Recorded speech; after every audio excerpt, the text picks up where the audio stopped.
peace. I know that there might be a little bit of distraction with some noise in the background, but I'm at my mom's house and she's watching the races.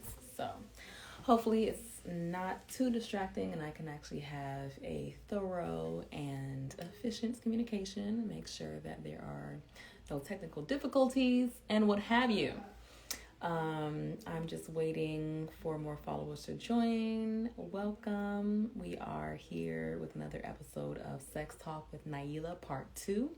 Part 1 was actually done about a week and a half ago, and we just got so caught up in the conversation that we didn't have enough time to continue the conversation, so we decided to do a round 2. If you are interested in looking up part one of Sex Talk with Nailah, you can look at my IGTV.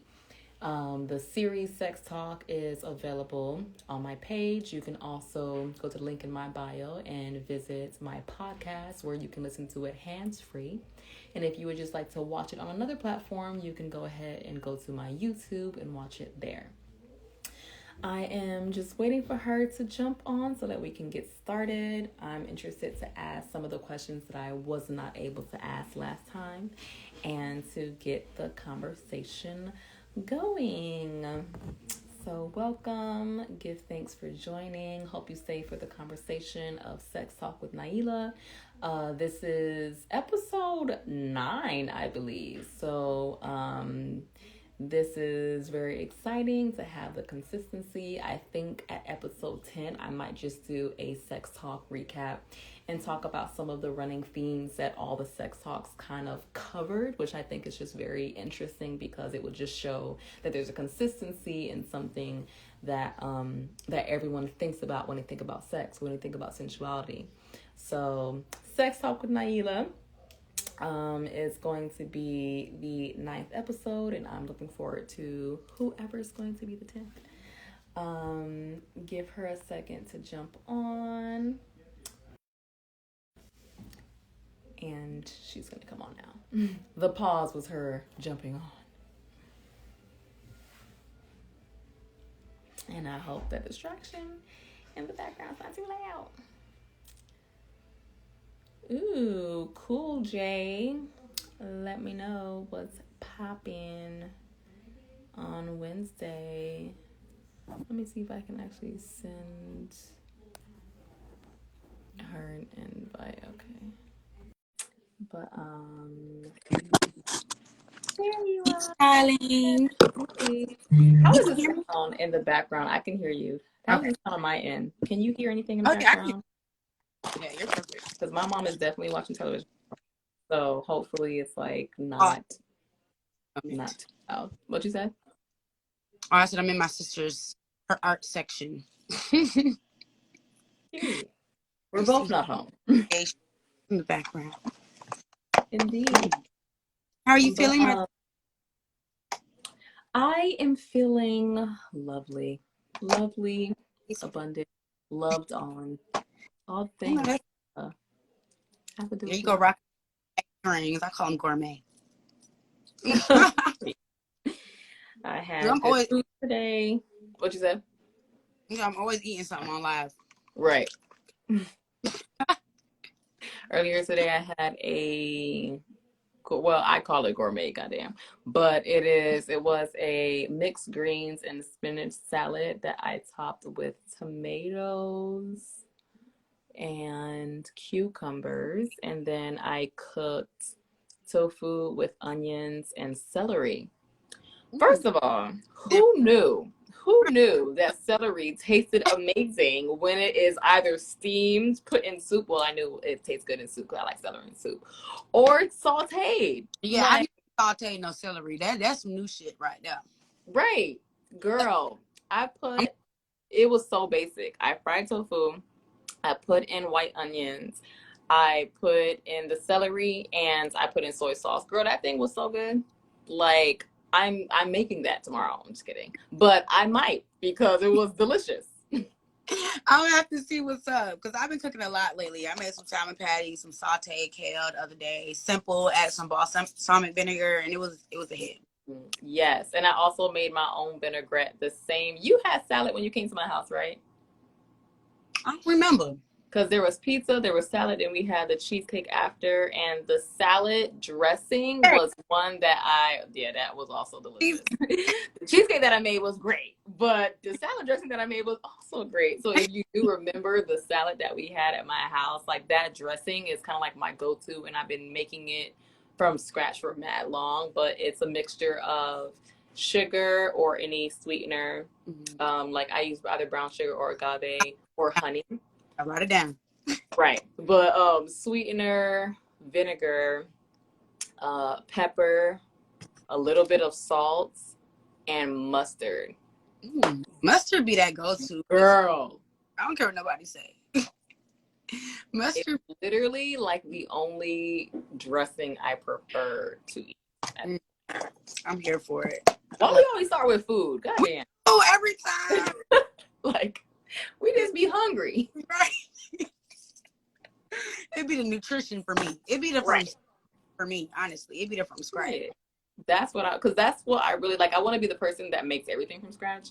So, and I've always been fascinated by people who make things from scratch. So, in my mind, I've always been like the person who wanted to do it. And I've always wanted to be that grandma who does it. Like, have a whole table of food, but everything that I made is literally from scratch. And half of the shit that's there is from my garden. Like, that's what I want. So, yeah, I'm like obsessed with talking about that type of shit. Hey, Monty, look, I'm in your little section, girl. Right. What's out with my sister? Hey, boo.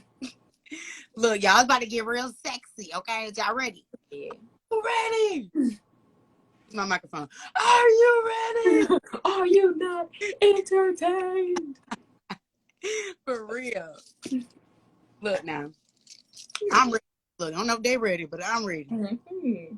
Okay. Did you have any ideas of where we left off last time? I don't. But did you have anything that you wanted to add from where we left off last time? Or should I begin with another question? Because I do have another question that we did not get to. Okay. I think where we left off at is pretty much just like the sensual consciousness. If I can remember, I think that was one of the last things you asked me. Or I brought up was just like we were talking about sexual consciousness.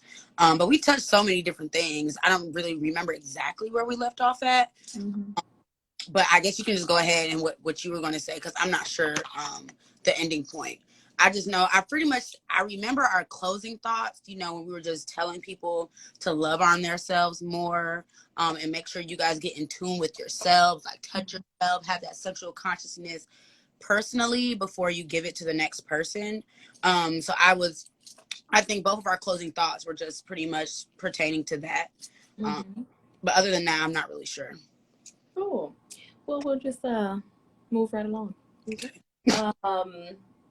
So a lot of the times when I ask about sensuality and sexuality, I ask about it in connection to people's work, because I'm the believer that sensuality and sexuality is not an exclusive thing that happens to you. It's not an exclusive thing that you experience. And it's not an isolated part of your life. It does permeate every crevice of your life. It is in every corner of your life. And even when we think about little stereotypes and jokes about certain people, there are videos and movies and series on like the person who's like so rude at work and she comes here and she's a bitch to everybody, and then people say, oh, she just needs to date, she just needs to get laid, and they don't think about how they don't think about how much they're associating sensuality and sexuality of that woman's life that's supposed to be private with the actual professional work and with the actual workspace. And I feel like that question of how much does it permeate the professional and the workload for you is very important, especially because so many of us artists transmute this energy, and usually it does show up in different places. So my question for you is, where do you believe that sensuality and sexuality shows up in your line of work, and if you actually think that it does. Like, does it show up? And if so, how does it show up? That's a real interesting question. That's something I've never thought about, like in my work life. I mean, of course, like we both being models, you being a professional model, and me being a freelance model, definitely automatically puts a sensual vibe out there because of our work, our different poses, our art forms, and just, you know, being a woman and expressing yourselves. Right. There was something about your ears. I thought it was cute. Right. I'm like, I was going this way. I am the blueprint. I am. Period. But but yeah, so I think that for me, like I would be even just super hard for me to even think about how my sensuality works in my hair field. Because I mean, I think personally, those that do follow me from my personal page and see my art forms and see my modeling and see my work and to see how much of the essence that I bring, period, I think they may get attracted to that and then want to book appointments with me. Okay, I love her energy. Like, I love her freedom and her confidence and her sensual confidence, you know, and they may also be attracted to that. Whereas they might want to book an appointment with me and get their hair done, you know. I think that would be one of the main reasons, or not reasons, but the main part of having sensuality in my career. Outside of that, because I'm also a henna artist too. I guess sensuality can show up there depending on the part that I'm putting henna on, in a sense. But for me to show my sensuality in that, not so much. But maybe for my clients, like they may want a henna design around their bikini line, or they may want it in, you know, a certain area that you may only see during a sensual or sexual activity. Whereas with my modeling, I guess that can be shown a little bit more because of that essence that I bring out. But yeah, that's pretty much what I would say in terms of that. Because in terms of me like actually doing locks, I don't perform any type of sensual or sexual, you know, acts while working. But I would say that because my essence and my energy naturally exudes that maybe people are attracted to that as to why they may be like, okay, like I like what she puts out. Like I like the energy she exudes. So I want to book an appointment. I think that would be where that would show up for sure. Mm-hmm. Peace, Kamisha. Peace, Kamisha. Do you think it is important for those things to show up in your professional life and work? And if so, how or why? I feel like there's a balance with everything. So I do think that it is important in a sense to have that shown, because for one, sex sells, sensuality sells. So that those could be great forms of putting yourself out there in your workplace. Do I think it's always necessary? No. Like commission harmony, you know, having that balance in it is extremely important. So not just being this super sexual being, I'm just dressed in a full dominatrix suit, twisting people's hair or something. Like, no, I'm not doing that. But at the same time, if you pick up off of my energy, if we have a conversation or whatever, and that are the vibes that you get from me, I don't think there's anything wrong with that. Do I think that it needs to show up in everybody's profession? Not necessarily, but I do think that it is important to have that balance and know your place in your sensuality and your sexuality, because it could just be a conversation that you have at work with somebody, and now it's a part of you guys' flow. You guys have been able to connect because of that, you know. So it can be different reasons as to why that becomes important in your professional career or life.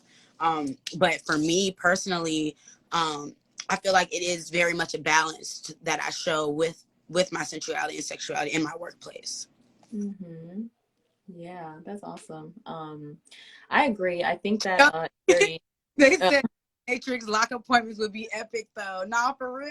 no, that will be That it. That will be real. fans twist some motherfuckers hair. Look, y'all can And then put her hair, yank it a little bit. okay. I'm done. I love it. But When she does my locks. Oh, well, yeah, thank you. Thank you. love. Look at love. Yeah, I think that you're definitely right. I think it's very interesting to talk to people about their profession because I've been speaking to everyone who kind of, well, actually, I think it's very interesting to ask that question just because there are some times that I feel like I know what the answer is going to be. And there's some that I'm completely and totally surprised. Like with Kamisha, for example, when I asked her that question, it makes sense because she's a light worker, she's a healer, and she's a sensuality coach. So yes, it's like so rooted in her work that there was an extensive explanation to how it shows up and why it shows up and how important it is that it shows up. And I think that that is very keen and is very cool and is very important for people to read and see and experience and kind of hear about. But then I was talking to San Bernitas, who I think was the fourth episode, I believe, the fourth or fifth. And he told me that it shows up in his work as a creative director and a stylist. And at first I was interested, like, wow, that's so cool. Like I wouldn't have expected it to show up, even though I know he's a sensual person. So how does that look when you and a lot of his responses were just based on the fact that he is transforming any hurt and pain that you have ever had and using that to switch and change with fabric, with style, with you presenting what is your highest self. And that in and of itself is a transmutation of what sensuality is. You and your senses, you feeling something, you seeing something, you seeing yourself in a certain way. And that was mind-blowing for me because I was like, that's amazing. And I think that it takes someone who is very intentional to think about how sensuality is going to be rooted in the work that they do. Wow, that is, and you just even making that point. I'm sorry to cut you off, but you making that point, I was no, like, I'm because when I am doing hair, it's definitely a transmutation of energy. It's definitely like, I want you to look at yourself in a certain way, in a certain light, different than you ever did before. Like have this different sense of, especially for like my people who are starting locks for the first time, like it's a new transformation for them. So like being able to get them out of this certain shell that they might have been in, trying something new, adhering to the smells, when I'm pulling their hair, not necessarily pulling, but just literally when I'm doing their hair and twisting their hair, feeling those senses, feeling the difference between doing this and what they may have been doing before to their hairstyles, like all of that, especially even with henna, like, a lot of people aren't into tattoos. So seeing yourself in a different way can definitely be sensual aspect to it, because it is touching to all the different senses. The smell from one, like my henna smells like lavender or eucalyptus, so like, the smells and like just even the feeling of it, like it maybe tickling your skin or like whatever. All of these things have something to do with sensuality. So you making that point literally made me think about like all these other like realms that sensuality could work in my workplace and how it works in my workplace. So thank you for that, because that made me just like open my eyes to it a little bit differently than what I even explained to you the first time. Yeah, and I think that that is very helpful because the more that we understand how our work works, the more we can become intentional about what that work actually looks like. So now it can be an added bonus that there is a sensual component to your work, not because you're just making things up, but just because you didn't realize how much of it you actually already do. And now you're cognizant of all the work that is done in sensuality that is adding to your clientele. That's giving something different than, okay, I'm at a salon and I'm doing this really fast. And okay, I want your money and I'm doing your hair well. And now you can leave. Like, you are being transformed in this way. This is a spiritual experience because it is a sensual experience. And everything that's coming from me is like energetic. That's literally what my business is. That's why, for one, I call myself the Lock Enchantress, because for one, I'm not literally just doing your hair. I'm not just wanting to receive your money. This is literally an experience. When you sit down in my chair, I'm going to put my energy, and we're transmitting that energy for a fact. And literally, I have not had any unsatisfied customers because, for one, they know the energy that I'm going to give. They know I'm passionate about it, and they know I'm extremely intentional about it. Now, this conversation is literally going to put another intention on top of my word. Like, literally, you don't even know what you just did. But at the same time, like, I have already been implementing so much passion and intention in the work that I exude.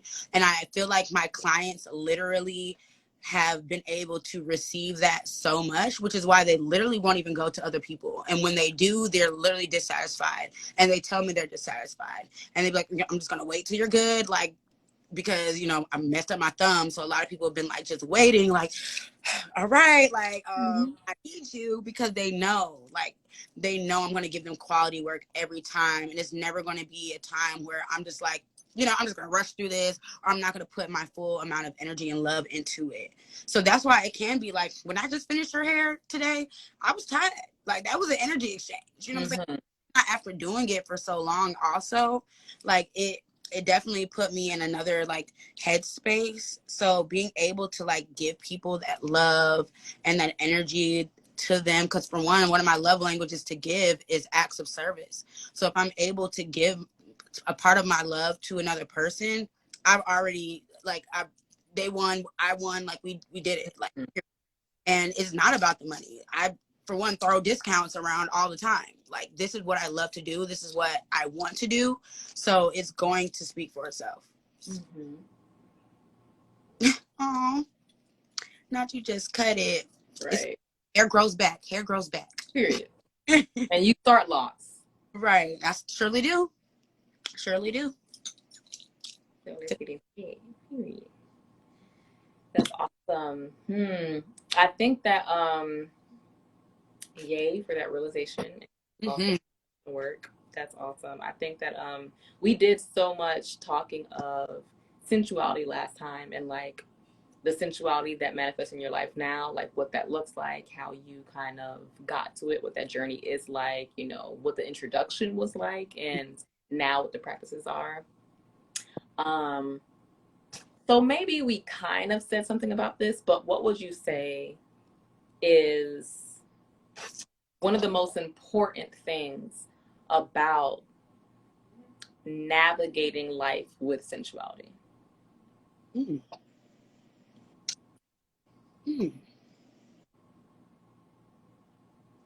I feel like that goes back to the sensual consciousness, but also like it is extremely important to navigate with sensuality, for one, personally, and how you deal with others, because a lot of times we can see a person that is so in like endowed and involved in their sensual nature that we may be a little like apprehensive of them.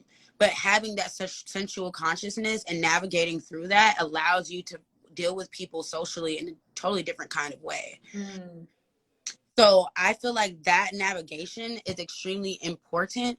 And for me, I feel like because I naturally am a person that is extremely open to sensuality and sexuality, for me, navigating through that looks like massaging my friend, massaging her feet, like, you know, just making sure each other feel good, like showing each other those good moments, whether it's a female or not, even just a man, because you can have those sensual moments with the man without any sexual, you know, behavior happening afterwards. So literally just giving each other that amount of openness and using our senses to literally connect with each other is extremely important. Like, literally, you might go up to one of your friends, girl, you smell good, and you now smelling all on her neck. You know what I'm saying? Like, oh, girl, you look good. Now you done rub, you know what I'm saying? There's nothing wrong with that. There's nothing wrong with that. I think we need more of that in unperverted ways. But literally, just having those connections with each other, and once you're so connected in yourself, you navigate it through self and your sensuality, and that can be in so many different ways. One of the major ways for me is movement. I'm getting more involved in my sensual movement. So literally just, oh, he said talk about the differences. We can, I'll be but next. movement is super big for me. For one, I love anything that smells good, so that's like super important. And touch is something I'm getting more comfortable with. I've always been kind of apprehensive about people touching me, and especially touching me in certain ways or ways that I didn't consent for. So I'm being now more open to that. So I feel like if we become more sensually open with ourselves and we navigate through ourselves with our senses, and if you guys know what our senses are, navigating through all of those senses through self will literally help you be extremely more social and sensual with other people that you're around.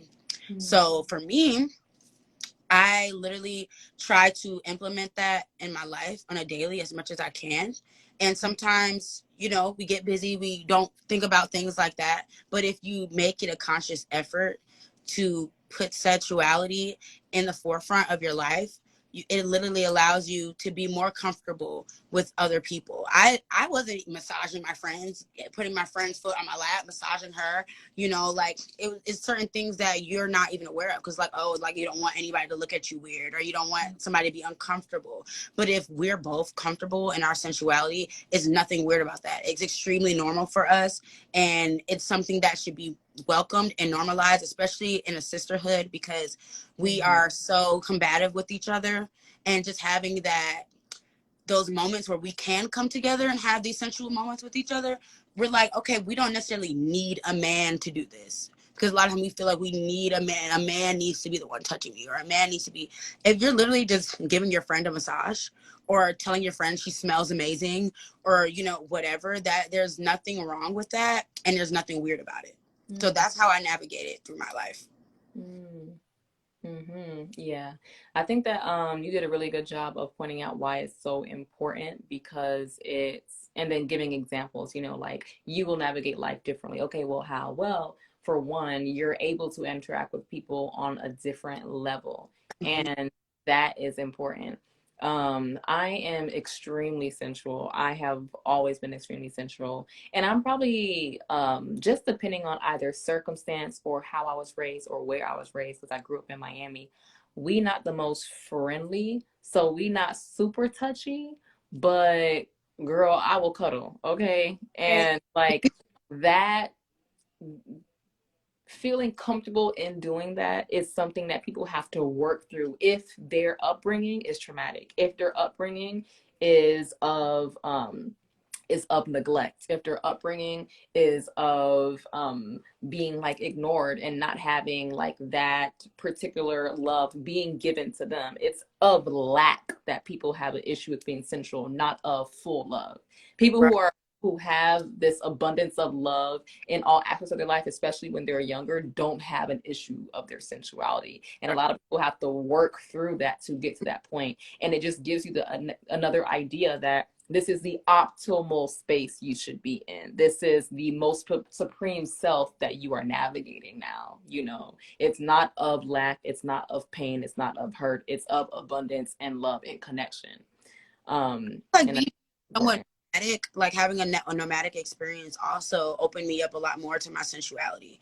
Like being in spaces where had just friends that I could cuddle with, men and women, like not even having any sexual activities happening. Literally just having moments where we are able to intertwine, our love without it being any type of anything sexual. Like we literally are just cuddling, watching a movie, like whatever.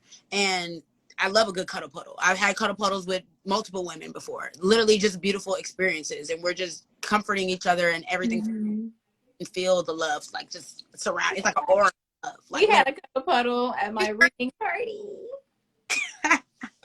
And it's so normalized for me now. Like I do not feel weird about it. Like I don't, it's not an issue for me. Like being touched really isn't an issue for me. Of course, if you're like trying to be degrading about it, but that's just, for people who are just weirdos. But outside of that, like it is it is just because I'm such a lover and I give love and I just love, it is so normalized for me now because of the things I had to work through and work through my shadow work and work through my traumas. It was moments where it was like, okay, no, like leave me alone. Like I don't want even to be touched in any type of way.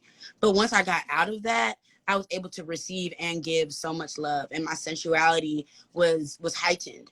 And I'm so grateful for those experiences. This one guy asked a very important question. Said, are you comfortable with your women, with women touching you, or men touching your man, or is it? I think he means, are you more comfortable with women touching you or with men? Oh, I would say women for sure. Same. For a fact. I don't even think that's something I really had to think about. I don't know why I Right. felt. It took so long. I was like, women. But yeah, definitely. Like I feel way more comfortable, like with women touching me, because I know that it's not really any perversion in it most of the time. A lot of time when men are touchy, they're trying to grab ass or trying to do something, touch a titty. Like, you know what I'm saying? That's usually when men are trying to touch. They're not trying to actually pour in love into you. Of what can I get from this instead of what can I give. So I think that is why I would prefer a woman to touch me over a man, unless of course it is my partner. Of course I would be hopefully extremely comfortable with them, as I am now in my current partnership. So that's not an issue at all. Even when there's moments of just sensuality in my relationship when we don't have any sexual acts and it's literally just us massaging each other, sniffing each other, just touching each other, like whatever. Like that's perfectly normal to us, and that is, I feel like, how you can also have moments of sensuality in your relationship, because it doesn't always have to lead to sex. It can just be where you are just comforting each other in sensual ways without any type of sexual experience following it. Yeah. Adonis said that a lot of Black people in general need more cuddles. I agree. There's definitely, like, depending on like where you grow up, where and how you grow up, there is a lack of nurturing in general. Like there's like this idea of like baby boys, or like don't baby him and he gotta be a man. And it's like he is 2 years old. Jesus Christ, give him a hug. Like there's a level of separation that is normalized, I feel like, amongst Americans in particular.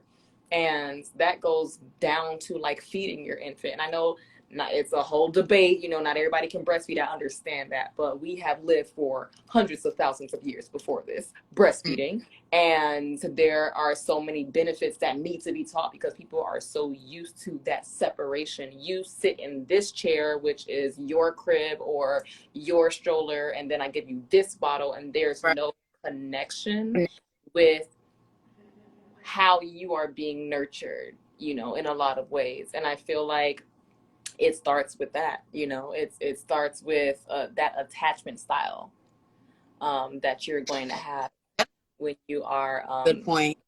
when you are mothering your child, nurturing your child, or a father to your child. There needs to be sensuality in that. So to answer the question, I have a question. Oh, okay. And then after your question, I'm going to answer the sensuality and sexuality difference. But yes, Okay. What is your question? How do you feel about? This goes back to what Q is saying. Facts, men need love too a lot. We said it. It's been said. I was just going to ask you, how do you feel about men showing other men sensuality? Like, what do you think that would look like? Like, this is really interesting because we had a conversation about this recently. But more so with the homoeroticism. Right. But I feel like it can be on a fine line of showing sensuality to the same sex. So, for sure. I am someone who is very comfortable with the expansion and the expansiveness of sexuality. I am someone who does not judge a person based on their gender or their sex at birth about how they express themselves in a sexual or a sensual way. I am very comfortable with men expressing their sensuality, but so many people are not, number one. And so many men are not comfortable with themselves, number two. That makes it hard to do that. I feel like in a way of like there's not a lot of men who practice sensuality when it comes to other men, and like even the homoeroticism that we talked about, and for everyone who doesn't know what homoeroticism is, it is different from homosexuality, where it's not talking about a man being sexually attracted and turned on and wanting to be aroused and then having a climax based with another man. None of that. It has to do with something that is erotic and could be considered sexual, but nothing about their own sexuality. So an example was, there is like this drunk guy, and then he's asleep, and to prank him, someone who's another guy nuts on his face. That was an example that was given that Nailah and I were talking about. And personally, Some I don't people example, but that is and some people would be like, oh my God, that's so gay. And it's like, well, actually, it's not gay. He's not attracted to the guy sleeping. He's right. not turned on by the guy sleeping, but he's doing something erotic to the guy sleeping, and that is considered homoerotic. And I definitely think that, like, it's not something that is said just so we can be like, everybody go out there and do homoerotic stuff. Like, that's not why it's said. Why it's said is that everyone can have a better idea of what it actually is, and to increase their understanding and their knowledge of the spectrum of sexuality, which is what these are all about. And I think that that's important. Knowledge is important. So just know that. And it doesn't have to connect to you. You don't have to do it. You don't have to feel comfortable with it if it's something that is just not your jam. For everyone, different strokes for different folks, and that's fine. But now we know. And it was something that was new information for me, so now I know. I think that the way that women are sensual with each other is very rooted in the way that we are culturally, especially in America. It's because we are living in a world where the male gaze is something that has so much power, strength, and value. Anything that can appeal to the male gaze is something that is usually valued and given access to and given permission to happen. And that happens to be a lot of things that women do with each other. So women are homoerotic, and you never talk about it as being homoerotic, but that's what it is. A lot of women, you know, are homosexuals as well, or they might just do a lot more things that go along the lines of homoeroticism, and it's accepted. A lot of women are sensual with each other, and not all women, and it's not something that's very common for a lot of people, but more women than I would say more men do it because it's accepted. Men like how that looks. It's not something that they think looks bad. And because we're in a society where that actually matters, how men feel, then it kind of trickles down to what we do. I would say that I don't have an issue with it. What's your question? Like, how do I feel about it? How do I feel about men? How do you think it shows up, and would that be something that you would be comfortable with your partner? Yeah. Does it show up? Very rarely. I would say homoeroticism shows up more than sensuality with men. If you think about it. For sure. And or at least that's the way that I think. Maybe I'm wrong, but I feel like I've seen or heard of instances of homoeroticism more than I have heard instances of, like, this man is pouring love into this other man. They're both straight and they're giving each other massages. Like I like that's you know, that's something that I hear less of. So I would say that when it comes to sensuality, I think I see a lot less of it when it happens amongst men, and I'm completely open to it happening. Although I wonder how I would express myself if I saw it. I don't see it all the time. I haven't experienced it ever in my life.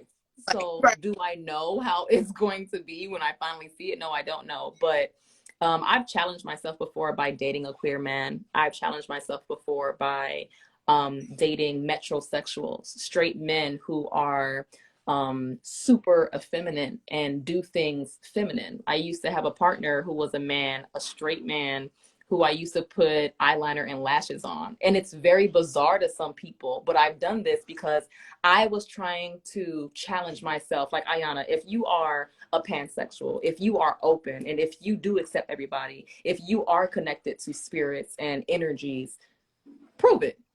Right. Prove that Yep. shit. Like, do it. If that's who you are, you know, or don't say that's who you are. Then say that you're something else. Say that your preferences are something else. And I Mm-hmm. do things often to challenge my perception of myself. And those are some of the few examples of the things that I did to do that. So I know that there will be openness in connection to sensuality amongst men, but I do wonder how I I would, would experience that openness. for sure. Mm-hmm. I agree. I don't know if, like, I want to see more love between men. That's what I do want to see, that Mm. being exuded. I don't know exactly what sensuality between men would look like necessarily. Mm. Um, I Oh, don't know. that's a good one because I kept on putting it in the context of women, Hmm. but they're men, and it Right. could look different. Hmm. That's interesting. Because, Mm-hmm. yeah, you I was this guy, but Mm-hmm. I do something else that, I don't really know what that would necessarily look like. I'm not a man. I don't really know exactly how that would look. But at the same time, I do feel like that would be something that would be okay.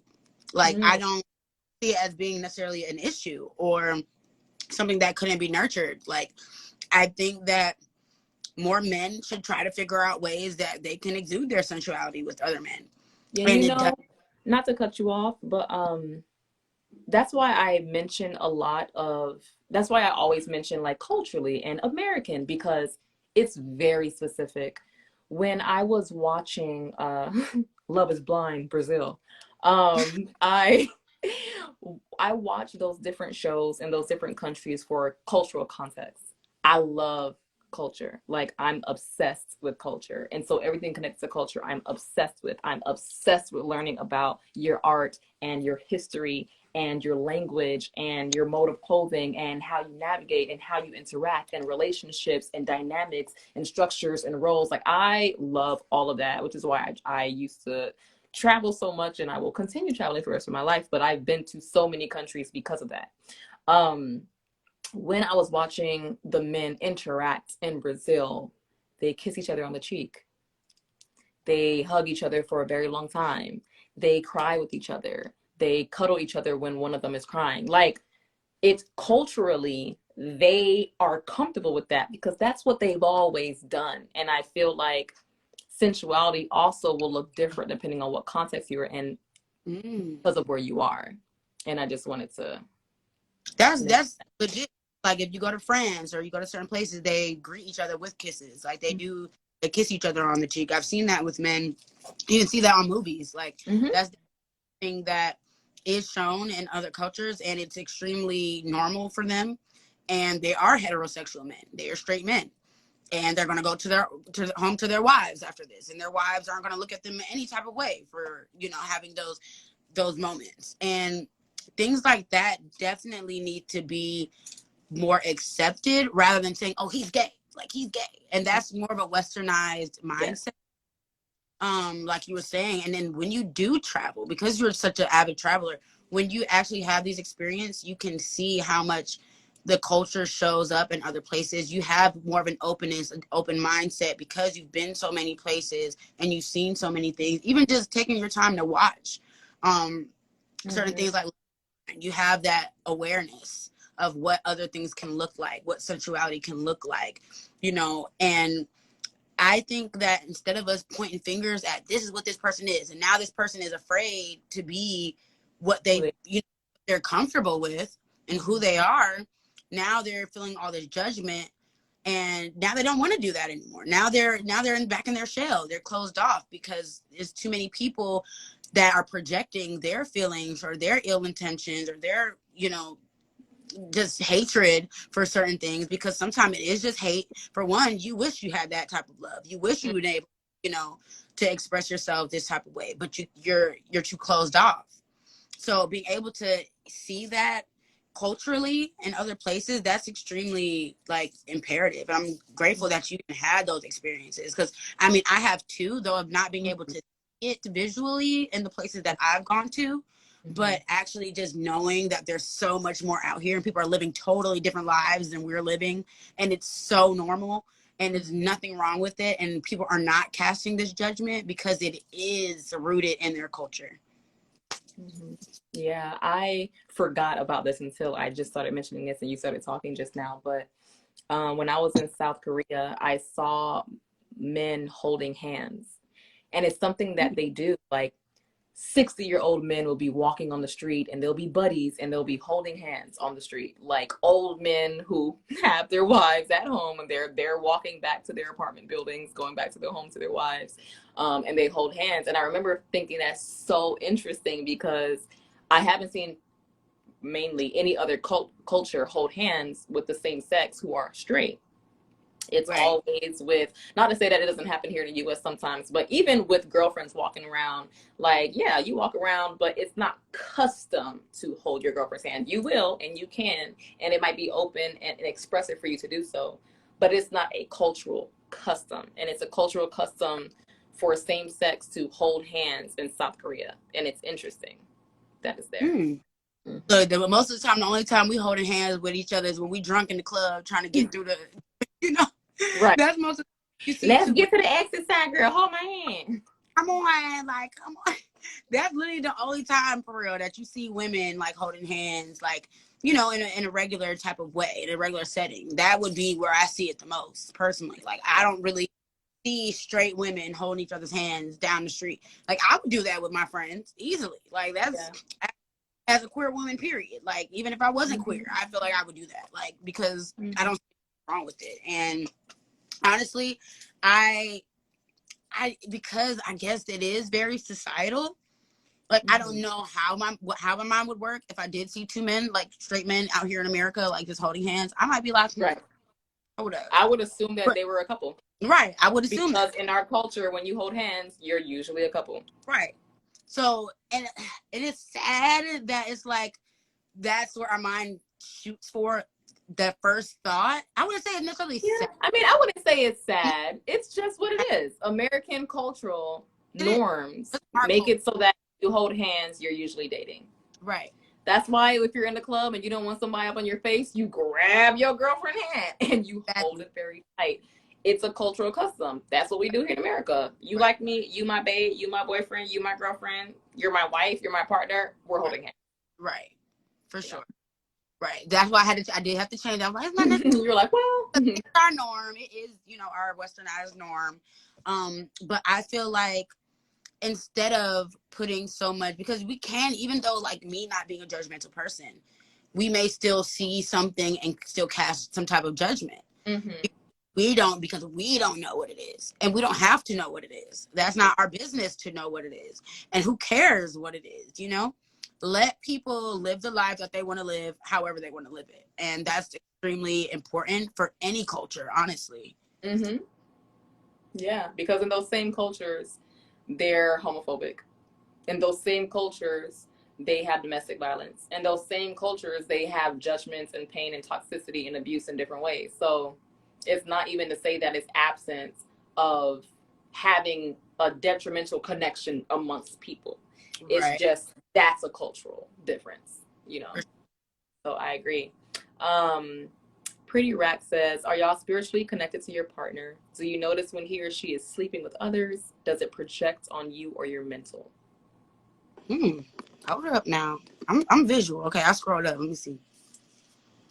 I would definitely say I'm spiritually connected with my partner for a fact. Like, we've had plant medicine trips together. We've traveled dimensions with each other. We are definitely spiritually connected. First of all, when he was in the spiritual realm, he still saw my face and was calling out for me. So for one, I thought that was extremely like mind-blowing for me. Do I notice when they're sleeping with others? He doesn't sleep with others unless we're sleeping with another person together.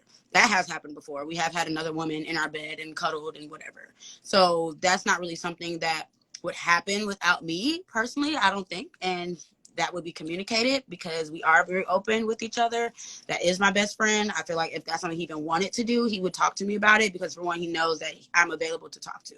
I'm not going to be the type of person like, you better not. And like, I'm going to listen to him and be like, okay, if that's something you want to do, like, talk to me. Like, I'm going to be open for that, because for one, we need to be more open with our partners, because if not, they're just going to want to do it anyway. Yep. And so, why not be here for it instead of like, being in the dark about it? And does it project on my mental? I would say it does in ways, because it does allow me to be more open. Like my boyfriend have growing up in a poly environment. Literally, his dad is married to 2 women right now, and they've been together for some years. And him growing up in a poly environment, it's something that he's already aware of and open to. Whereas me learning my sensual and sexual journey, and just being an open woman in general, it projects in ways, because it gives me a different level of clarity and a different type of outlook on things. So it projects on me in a good way, I would say, because it just allows me to think a little differently. And even though I have never actually been in a triad poly relationship, it allows me to open myself up to those things, because for one, I am queer. If I'm going to put a label on it, I would be a bisexual woman. I am attracted to men and women. So I feel like having both of that feminine and masculine energy in my life, having that balance is something that I want, and something that I feel like I'm called to in general. Mm-hmm. So even if I was a single woman, I would have experiences with men and women. So why not be able to do that in my partnership? Okay, come on. Beautiful answer. Period. Shit.